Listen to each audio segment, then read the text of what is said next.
All right, 3, 2, 1. Now introducing the fabulous Swiggavino brothers. It's the fabulous here. Booty. Let me get that booty. Ladies and gentlemen, welcome and thank you for joining the fabulous Swiggavino Brothers presents Life in Quarantine Time. I am Adam O'Donnell, and also joining me is Gene Samuel and Adam Raines. Adam Raines. What's up, Adam? What's going on, guys? Good to see you. Good to see you guys, too.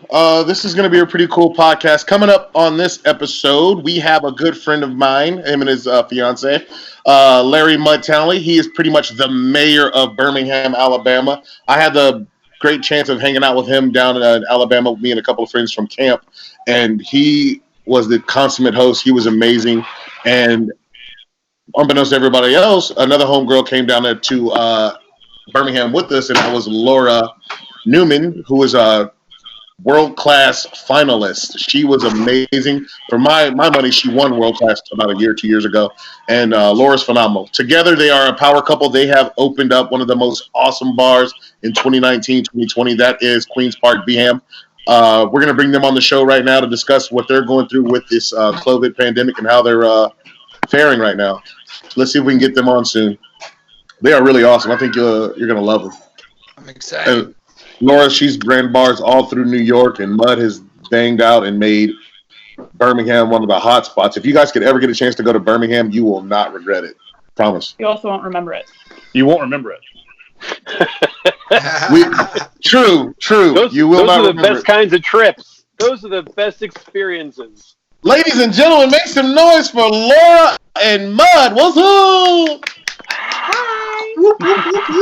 Where's your pretty face? I want to see your face. Oh yeah, we'll just put it on her so you don't look at me. Thanks for joining us, guys. We appreciate you. Yeah, for sure. You're having us. Here, do you want Can I start here? Yeah. Look at that couple love right there. They're not there at that point where we were, when you're 5 years in, we're like, get the fuck away from me. They're not there yet. You guys see us? No. I want to apologize for all the foul language Okay. that you may hear during this podcast. Whatever. So top right with the we're used to top right looking like or top left, that is Adam O'Donnell looking like the Edge. Over on my left with the button-up shirt, he's looking like a bar 5-day Grand Master. you look just like what's his name, right? From Bar 5 Day. You look like who wrote Imbibe and Punch? What's his name? Laura. Wondrich?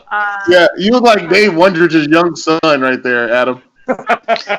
Oh, he just called you young. Every day. See the whites rolling in right there. Right? Yes. O'Donnell, start us off, baby. So, you two show up on the scene. You blow up the cocktail world. You don't blow it up, but you make a big splash. And really, over the last 15, 20 years, there's been a renaissance in the cocktail bar world. Do you think we're looking at the end of it with everything that's going on? Do you think it's going to continue in the same path? Is it how is what's going on right now going to affect all of that jazz?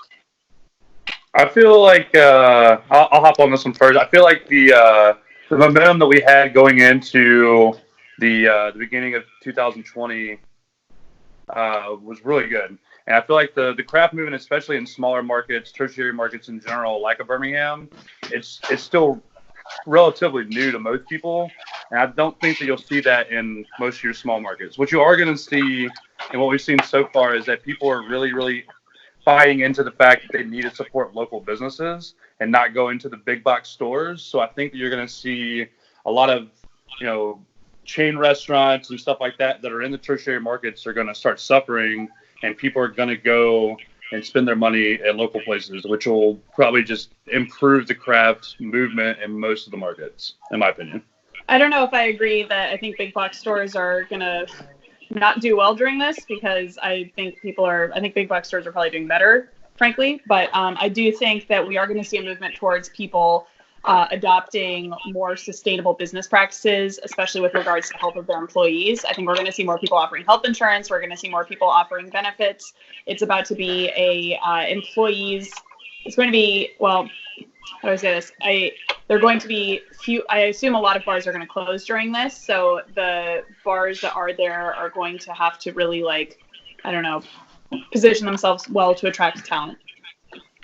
So there's been, a lot of what you said, people have been talking about for a while, saying that there has to be a move towards more sustainable, towards more locally focused healthcare for employees. So how is this any different than what had been talked about before? How is this the linchpin for change? Before, we've never seen an event like this. We've never seen a situation in which people's lives are literally on the line here. If you don't have health insurance, it's truly devastating at this point. This isn't just maybe I don't have health insurance, whatever. It's now it's I could literally die because I don't have health insurance. There really hasn't been this singular event that's okay, cool, we have to change things going forward. I think, unfortunately, I do think we are going to start seeing stories about people who work in the hospitality industry who possibly do pass away because they don't get medical care because they don't have health insurance. Fair. Here's a question: why, for everybody, all of us, why do we assume that a lot of bars and restaurants will close? Are we assuming, and we are pretty much speculating that our government, our local governments, are not going to help us out as far as say, hey, we're just closed right now, and then when we open, everybody can go and start from scratch? Or are we assuming that that's the nature of it, that all of those small businesses that were coming up, they're not going to make it? I believe we're going to see a huge reckoning in terms of places closing, yes. Oh, yeah. The attrition rate is going to be the highest we've ever seen in this industry, and it's going to be sad because it's going to be lots of operators that have been in business for a long time that were kind of hitting rough times with their model just not being ready for what 2020 was asking. And I think we've already seen a ton of attrition here in Birmingham, and there's going to be way more, especially in smaller markets. You're going to see a lot of really awesome classic places that are just going to fall to the wayside, unfortunately. Operators are to a point where the CARES Act has really done a really good job of putting people back to work and giving people the opportunity to save their businesses if they want to. But at the same time, there's tons of people that were unable to really pivot their business models and adapt to what we're seeing right now. And, they've not had any revenue in 3 to 4 weeks right now. And, most of those places are basically living check to check, so to speak. And, this is going to cripple the industry with no other way to put it. Yeah, I agree. The profit margins are so tight and so slim that, yeah, absolutely, I agree. Would you both have any advice for operators or even bartenders, on how to best come out of this in a positive way? I think the first thing that a lot of people have to consider, and I don't think there's a right answer to this, is whether or not you want to stay open. I think Andy Ricker, who owns Pock Pock, he closed all 5 of his stores about 2 weeks ago, saying that he was in no way medically qualified to be having his employees come into work. I don't think it's right or wrong to do either one. We put it to our employees, if any of them don't want to come to work at any point, they can let us know, and we will, if enough people decide they don't want to come in, we'll close the bar. But our employees, we basically let them decide, and they want to be working right now. Also, we provide with health insurance, so they probably feel more comfortable. Is your bar open? Pardon? Your bar is open? Yeah. Yeah, we do curbside from 2 p.m. until 8 p.m. at night during the week, and then we extended it out a little bit to 10 p.m. prior to the quarantine. Since the curfew. Now that there's a curfew in the state of Alabama, we're moving it back to 9 o'clock just to make sure that we can get everyone out of there at the right time, and not even flirt with the idea of our employees being out too late. See, for me personally, I think the biggest thing that bartenders individually can do right now, besides doing all the paperwork to take advantage of the CARES Act and filing for unemployment, all the things they need to do, I think the biggest thing that you can do right now is perfect your craft. There's so many tools out there. There's so many books. There's so many different ways for you to teach yourself more about this craft. If you want to be serious about it, this is the perfect time. You've got 2 or 3 weeks left of, literally no human contact in theory. So why not grab some books? Why not study up? Why not work on that double shake that you had problems with? Why not worry about the double stir and all these different mechanical movements and stuff that you can be practicing right now? This is the perfect time for you to become a better person and to really take this job seriously, or prepare for what you're going to do in the future if this isn't it. Okay. How did you and Laura prepare for this? Did you have time to prep before the inevitable shutdown? What was that like? I mean, I'm gonna be really honest with you. I was in the same boat that a lot of other people were in, and I wasn't taking it seriously. And Birmingham's different than a lot of other markets because, like Vegas sees tourism. They see serious tourism, and that's the majority of the revenue that the city brings in. It comes from tourism. Birmingham doesn't see tourism. Like, people don't come here to get away for a weekend. Like, this is besides smaller places. And obviously people that know about Birmingham come here for that reason. But Birmingham takes care of Birmingham. Like, Birmingham's going to be successful, and Birmingham's going to prosper because the people in Birmingham are supporting the businesses. And as soon as I saw the MGM properties close things down in Vegas, that's when I took it seriously. And that's when we started thinking about worst case scenario. And for a while here, everyone in Alabama was really not taking it seriously, especially outside of Jefferson County, where Birmingham is. And I feel like just the first 2 days when we were deciding to close down and not allow people into the business before the state allowed us to do curbside, where we're basically a lemonade stand / package store at this point. Laura and I just, I feel like we just kind of jumped at the right point. And as soon as they allowed us to show that letter to our lawyers and let them kind of pick through exactly how we were going to attack this, we were technically serving the first to-go cocktails in the state of Alabama at about 1 o'clock the next day. And by us jumping in the front of that really positioned us to be, I wouldn't say we took advantage of the situation, but we were able to put our employees back to work way faster than a lot of our competitors were. And it kind of put us in a position to really spring out of this thing with only a couple steps that we've taken backwards. The people that make it through this are going to see a crazy surge in business when we reopen and when you're allowed to have more than 50 people in a space.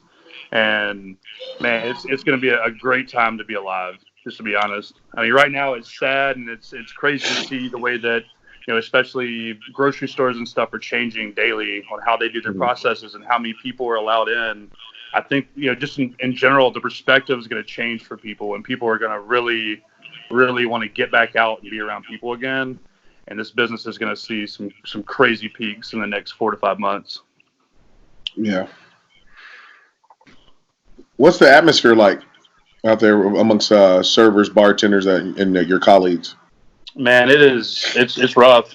I'm not gonna lie to you. There's lots of people that they just live day to day, and they would go out and spend their tips that night, and they just didn't really worry about it because we were all making so much money at the beginning of this year, and there's so many of them that are just out in the cold. Like it's sad. Like, there's lots of brands here are really trying to reach out and take care of service industry workers. And they're kind of like alternating and taking turns on buying dinner from some of the places that are still allowing curbside, and that's been great.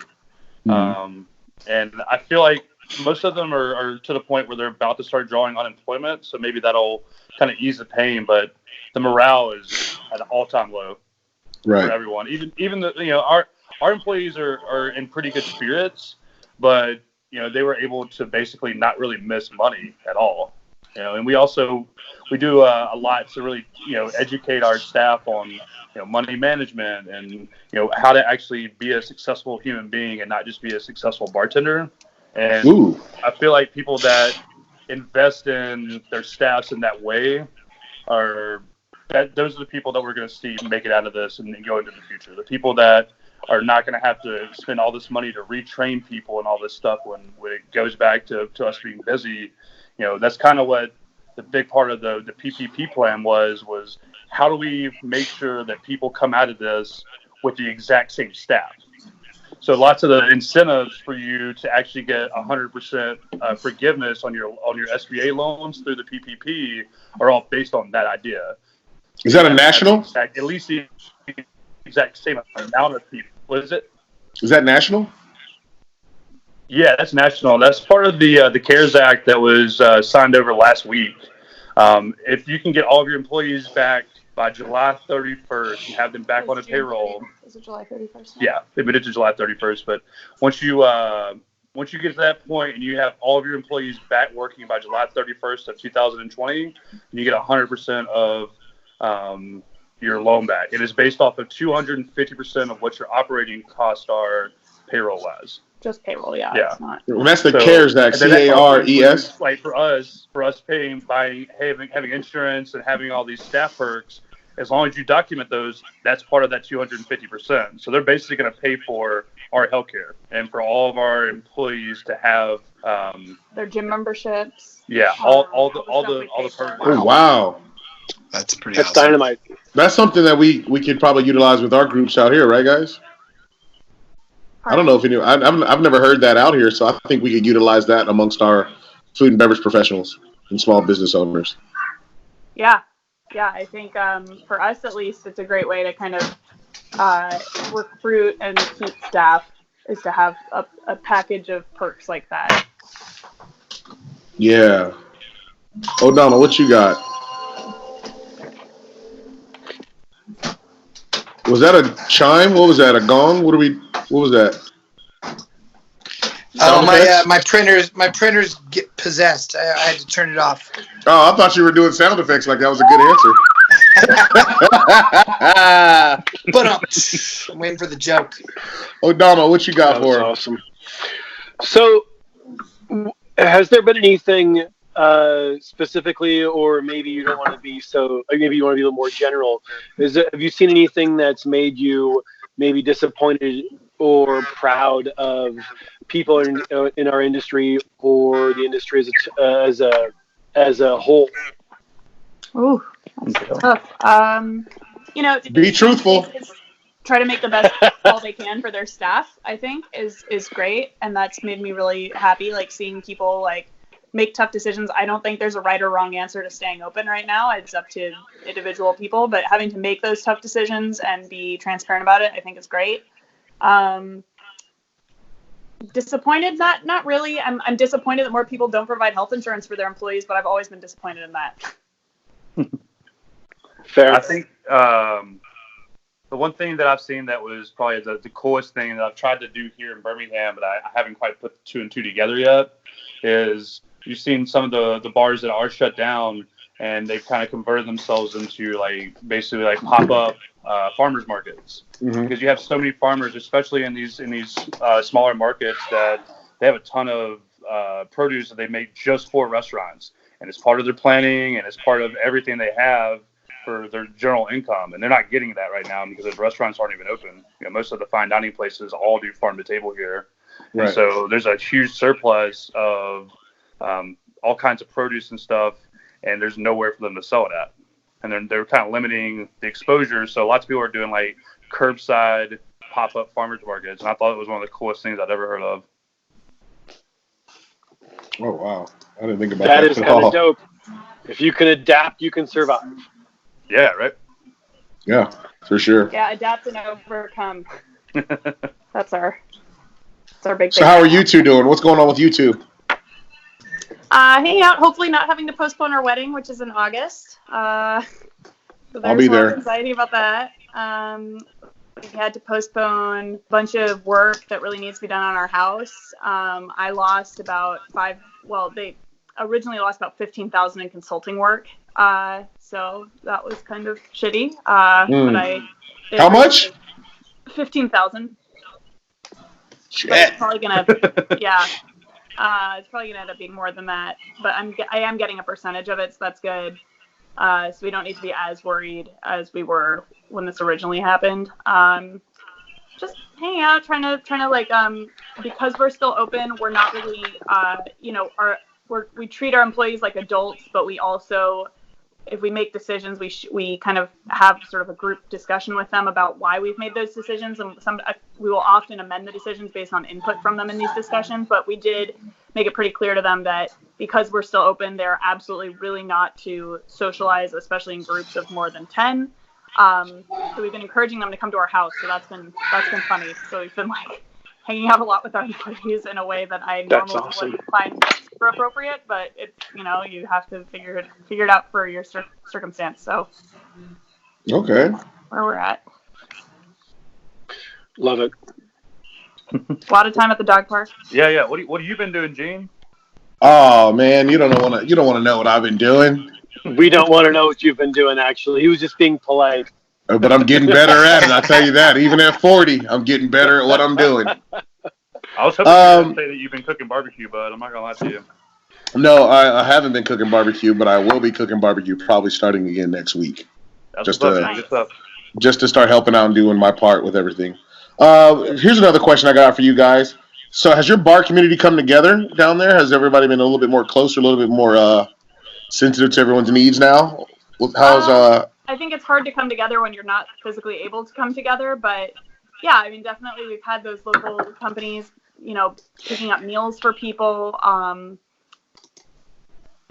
I think there is a little bit though of like every man for him, not every man for himself, but it's like I've really turned inward. Like I'm focusing on like making sure the bar doesn't go out of business is my number one priority right now. So I have definitely like been focusing more on that than anything else. I would like to do more for the community, but right now, I own a business. That comes first, always. For sure. It comes first, for sure. Yeah, I mean, for us, I think the coolest thing about the way we pivoted and really got ahead of the curbside cocktails thing was that the people in our neighborhood are awesome. We have a wonderful neighborhood. We're so happy with the people that are around us, and we've met so many of our neighbors that we've never had a chance to interact with. With the way that our schedules work, and as much as we travel for different reasons, for doing speeches and that kind of stuff, we don't get a chance to have one-on-ones with people, and that's been like the most rewarding thing for us for sure. Is just meeting all the people in our community, and we have a bar that kind of like they're through an alleyway on the back side. It's probably the closest business to us. And so when all this is over, we're planning on putting together a really big joint party, kind of closing off our alleyway, having a couple of DJs back there, and just throwing a big rager for all these folks. That was definitely something that I never would have thought of, like trying to put together a few months ago. I think you're going to see a lot of unity come out of this, but for now, it's pretty much like take care of yourself. Don't take a chance on spreading the virus if you're asymptomatic, and have as little human contact as possible. Yeah. Right on. So how's this changed your approach to the industry? I don't know if it necessarily has. I mean, it's made me kind of double down on our whole, like, you should be offering health insurance. You should be, like, fiscally planning as a bar to, like, have emergencies happen. Like, it's, like, a lot of people just, with the health insurance, they're like, how can you afford that? And it's like, it's really easy if you plan for it. Like, it's, if you've ever heard that, it's not this is grossly oversimplifying it, but have you ever heard the, like, it's not that you don't have time to go to the gym every day, you just don't make time to go to the gym every day. It's the same thing with health insurance. Like, you don't, if you planned for how to use that money, you would find the money. Okay. So it's really made me double down on that, and like places that aren't providing for their staff in the way that we are. Like, even if we close the bar, like, I'm going to continue to push for paying for their health insurance for as long as we possibly can, because that's extremely important to me. Okay. Rains, what you got, buddy? Well, I mean, I think we have a lot of good stuff. We could talk for a long time, and I definitely think after we're kind of everyone's on their feet, we should talk again, because I'm intrigued about what you guys have going on in general and on the scene in Birmingham. It sounds evolved, and it sounds like an awesome place. I think we all need to go to that post quarantine party. That's right. We'll do it at the Mellow Mushroom. That's what I think we should do it at. Last question before we get you guys out of here. Last question. Besides the CARES Act, which we want to follow up on, what other local and national programs do you have for F&B serve staff, bar staff, small business owners alike that they may be able to take advantage of that they don't know about right now? If they're in Birmingham, there's something called Birmingham Strong. It's quite similar to the CARES Act, and in fact, it's worse in that you end up paying more insurance at a higher rate. I have a lot of feelings about it. So we shouldn't have mentioned that. Okay. Well, no, I mean, I just think it's important for people to, some of this stuff sounds really good on paper, and then if you actually look at it, like, it's really important to, like, look at these things before you just, like, apply for one of these, because it can end up screwing you over a lot. But nationally, I'm not as familiar, just because technically, well, Mud and I are out of work, and actually we're probably in a worse position than a lot of people because we don't we don't qualify for unemployment as business owners. I feel guilty taking resources from people that need them, so we really haven't, we've just been kind of living off of our savings right now. And so I'm just not comfortable, like, taking, like, a meal for a hospitality worker that's, like, completely out of work when, I can dip into my rainy day fund or something. But That is something that I wish did exist, was that a lot of people aren't thinking about, like, business owners. Like, we don't apply, like, not the business itself, but the owners themselves. Like, you don't qualify for health insurance. You don't qualify for, or not health insurance, unemployment insurance. You don't qualify for a lot of things. And I'm interested to see how other bar and restaurant owners come out of this, like, what they're doing, like, to eat. For sure. Yeah, I mean, I think the biggest thing is just to reiterate what she said. Whenever you're looking at any of this stuff as an owner operator, you have to look at the fine print. There's so much stuff that's written in on a lot of these bills that are, especially if you get in with the SBA loans, those are going to be very, very hard to overcome. To pay back, yeah. We're not going to get one of those. I would rather close the bar than take one. Yeah, I mean, I think you're going to see people getting into crippling debt in a hurry because they're just not paying attention to all the different things that are kind of written on the bylaws of these. A lot of these things that are grants are great. There's it's more stuff that's part of the CARES Act, but if you deal with a lender who actually checks in on you and they find out that you're not doing the things that you're supposed to do, you now owe them 4.5% on top of everything as soon as it happens. And for every month that you don't pay that back in full, they're going to continue to tack on interest and tack on fees and all this kind of stuff. It is going to be really, really rough for a lot of people if they don't take this stuff seriously. Yeah. All right. Pretty uplifting. Yeah. Well, Well, thanks for the way if we're gonna, like, sum up everything, the way we see it is that if you can make it through this, and I think we can as a country and as a bar community, I think we're gonna be fine. If you can make it through this, the other side of the street's gonna be way better. Like when we get to that point where everything's going again, the pizza's gonna be way bigger. And if you want to get a slice, you know what I mean? As long as it's not Tiger King pizza, it should be good. We do Tiger King cocktails. It's totally different. Oh, I bet you already jumped on it, didn't you? I know you did. on Instagram? Yeah, No, I'm on it now. I'm going Instagram picture for the first time.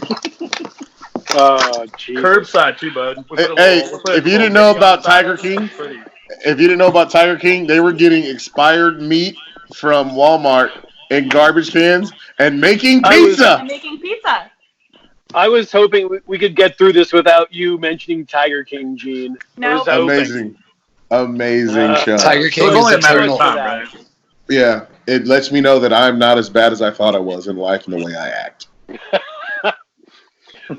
None of us are as bad as we thought we were. As the Tiger King, no, we're not. But hey, Everything in perspective. good note, Mud and Laura. At your wedding, I can buy you a $2,000 tiger. Can't wait. I mean, let's do it, buddy. Love some animal abuse with my nuptials. We can give it to Gene afterwards. He'd love a tiger. 100%. Hey, I love you guys very much. Hug. Thank you guys for joining us. We appreciate you. We'll be looking forward to and we're gonna put you guys on again too. So get ready for that. Thank you guys so much. We love you. Stay up. Thank